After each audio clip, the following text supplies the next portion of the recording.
હાઈકોર્ટની ટકોર છતાં પણ ભાવનગરમાં રખડતા ઢોરોનો ત્રાસ યથાવત જોવા મળી રહ્યું છે। ભાવનગર શહેરમાં મહાનગરપાલિકા દ્વારા દર વર્ષે કરોડો રૂપિયા ખર્ચવા છતાં પણ ઢોરની સમસ્યા યથાવત જોવા મળી છે।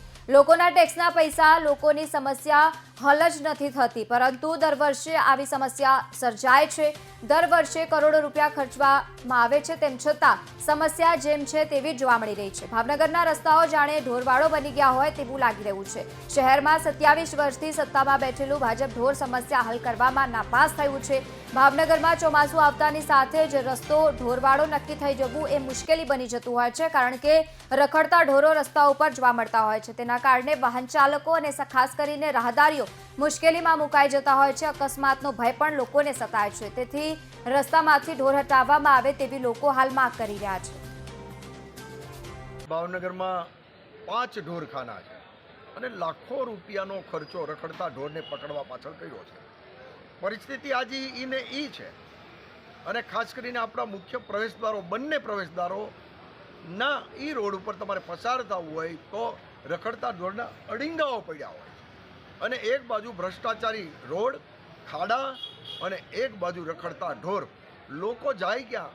અત્યાર સુધીમાં ભાવનગર શહેરોની વાત કરું છું, 18 થી 19 લોકોના રખડતા ઢોરના કારણે મૃત્યુ પામ્યા છે, અનેક લોકોને ઈજા થઈ છે, અમુક લોકોને અન્ય પણ અનેક ગણું નુકસાન પણ થયું છે। છતાં કોર્પોરેશન કે આ સરકાર, હાઈકોર્ટે પણ સ્પષ્ટપણે કોર્પોરેશનને સ્પષ્ટતા કરી હુકમ કરેલો છે કે દરેક રખડતા ઢોરની નોંધણી કરવા જાઓ તમે ઘર સુધી, છતાં આ કોર્પોરેશન ઘર સુધી નોંધણી કરવા નથી જતા। જ્યારે ઢોર પકડાય ત્યારે જ એની નોંધણી કરે છે। ભાવનગર મહાનગરપાલિકા દ્વારા છેલ્લા 1 વર્ષથી સળંગ ઢોર પકડવાની કામગીરી શરૂ કરવામાં આવેલી છે, તે બંધ જ કરવામાં આવી હતી। છેલ્લા 3 દિવસમાં લગભગ 80 ઉપરાંત ઢોર પકડ્યા છે।